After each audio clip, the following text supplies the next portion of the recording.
Kung nakikinig ka, itong babae broadcaster ito, Opo. subukan mo akong imbitahan.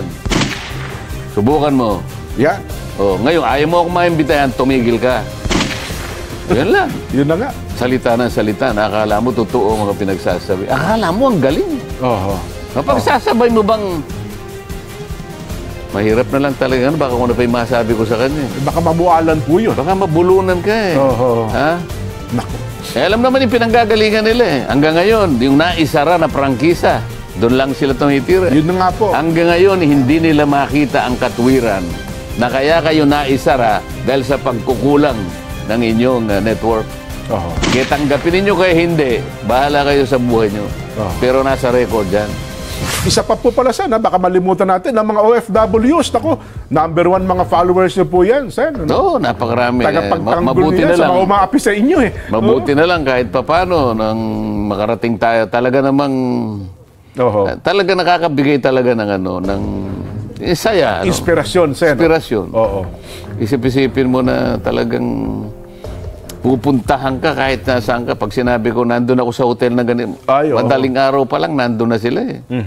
Makikita mo talaga, eh, nagsasakit.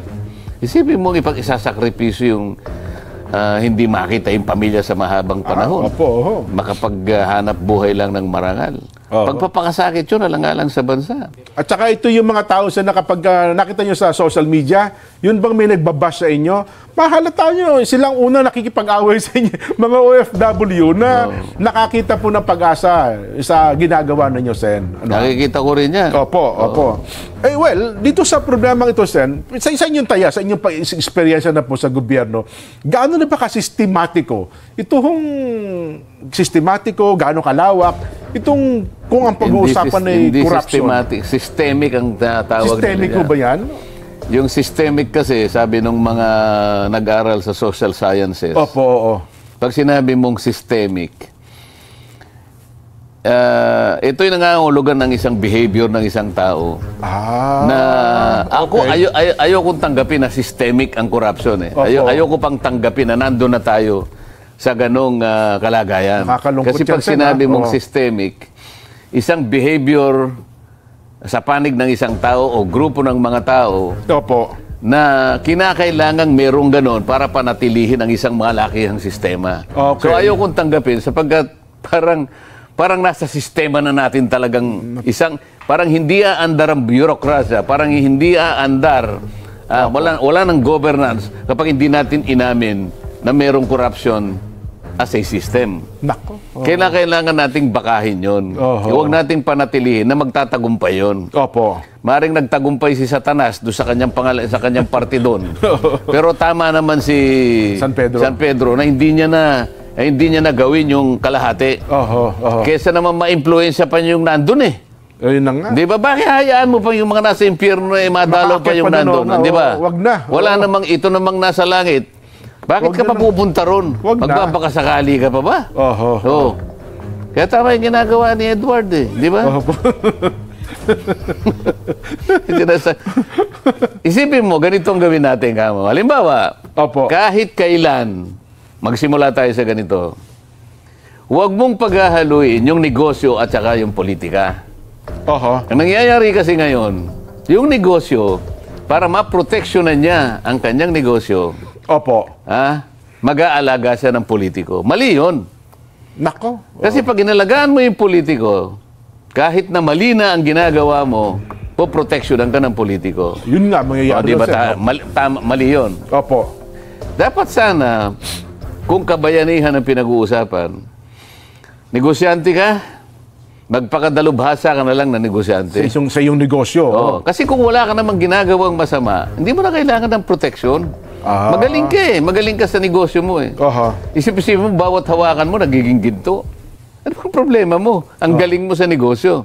Nako. Yun lamang negosyanteng palpak ang nangangailangan ng proteksyon kasi gagawa sila at gagawa ng kawalanghiyaan. Kaya nangangailangan siya ng proteksyon. Yun ang mali dito eh. Oho. O, tingnan mo yung negosyanteng masyadong enterprising. Gagawa pa siya ng political party. Totoo po. Oo. O sino bang may-ari na nga? Ayoko na lang magsalita. Alam nating lahat yan. Oo. Ikaw na nga, isa sa pinakamayaman sa bansang ito, gagawa ka pa ng political party. Ano bang gusto mong mangyari?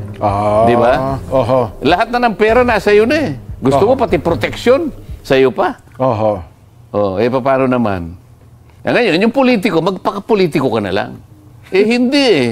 Gusto mag-negosante rin eh. Kaya nga tawag sa iyo Honorable Congressman, di ba? Yan. Honorable Senator. Pwede mo bang tawaging Honorable Contractor? Hindi mo pwede yun. Hindi honorable ho yun. Hindi honorable. Contractor ka, gusto mo pang maging congressman. Hindi pwede yung gano'n. Ito yung conflict of interest. Diyan nagsisimula, kaya tayo nagkakaganito eh. Hindi, ang problema kasi, Sen, simula pa lamang ng isang negosyante, namumuhunan na, parang konsihal pa nga lang eh. Pinupuhunan na yung politiko. No? Pagdating na araw, magiging congressman ka, magiging mayor ka, etc. etc. Napakalaki ng puhunan niya. Okay lang sa akin yung halimbawa, magsikap ka at pagkatapos magnasa ka, magsilbi sa bansa. Okay lang yun eh. Oo. Pero hindi sa paraan na nasa isip mo, kaya ka gustong magsilbi sa bayan para lalo kang makagawa ng negosyo mo na mapoproteksyonan sa pamagitan ng posisyon mo. Yun ang mali. Mukhang kakaunti na ang bayaning ganyan. Katapos-tapusan naman kasi, may kasalanan din ang mamamayan eh.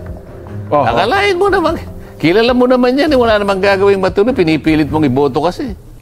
Hindi, sabi nila kasi... Wala naman tayong pinatutungkulan, kaya lang, alam natin lahat yan. Hindi, sabi nila, pagka hindi ko naman ito binoto, matatalo lang din yung iboboto, baka ako lang ang bumoto doon sa isang tao na yun. So, hindi na ako boboto kung ako. Kung iboboto ko lang. Di ba? Hindi ba? Yun na nga. Nako. Ngayon lang, alam na ninyo eh. Isip-isipin mo itong mga tumutulig sa... Kauumpisa ko lang, Jen eh. Unang araw niyo pangalan sa hearing, Sen eh. Ako, bilangin po ninyo bilang senador, wala pa po akong 2 buwan. 1 buwan at 3 linggo pa lang ako. Pagkatapos magsasalita na itong babaeng ito. Magsasalita yung sinasabi mong Mr. DBD. Ang gagaling naman ninyo. Tumakbo nga kayo sa politiko kung mananalo kayo. Kasi para bagang pagka sinabi nila, parang obligasyon nyo pang sundin, Sen. Para bagang pag kung ano sabihin nila, yun ang susundin. At saka yung parang napakatalino. Okay lang sa akin, yung matalino kayo, walang problema sa atin. Yung magpakatalino kayo. Ay, gusto nila gano'n, di okay lang. Pero kung halimbawa, gagamitin ninyo sa paraan na hindi man kayo nakakatulong eh. Di ba? Nagkukunwari lang kayo na matalino. Ang dami yung naililigaw eh. Sip-sip sasabihin niya, bakit kanya palaging binabanatan mga DPD? Bakit mapagsasabay mo ba lahat? Di ba? O sabihin ko halimbawa, kung nakikinig ka, itong babae broadcaster ito. Kumakain ka halimbawa. Mapagsasabay mo bang mahirap na lang talaga. Baka kung ano pa yung masabi ko sa kanya. Baka mamualan po yun. Baka mabulunan ka eh. Ha? Kanya-kanya tayong di ba? Ako nasasabi ko lang ito para lang maituwid sila. Baka sakali, kasi ako naniniwala, may isip naman sila. Wag na kayong magpakadalubhasa sa puro ganyan na lang. Tama. Hindi na rin kayo tatanggapin tingnan natin ito. Magano na kayo ng mga ilang panahon lang. Wala nang maniniwala sa inyo. Nako. Alam naman yung pinanggagalingan nila eh. Hanggang ngayon, yung naisara na prangkisa, doon lang sila tumitira. Yun na nga po. Hanggang ngayon, hindi nila makita ang katwiran na kaya kayo naisara dahil sa pagkukulang ng inyong network. Kaya tanggapin ninyo kaya hindi, bahala kayo sa buhay nyo. Pero nasa record yan. Yung pagkukulang na may-ari. Nagkulang kayo. Ayaw nyong aminin. Pagkatapos ganyan eh. Salita ng salita, akala mo totoo mga pinagsasabi. Akala mo ang galing eh. Subukan mo akong imbitahan. Subukan mo. Yan. Ngayon, ayaw mo akong maimbitahan, tumigil ka.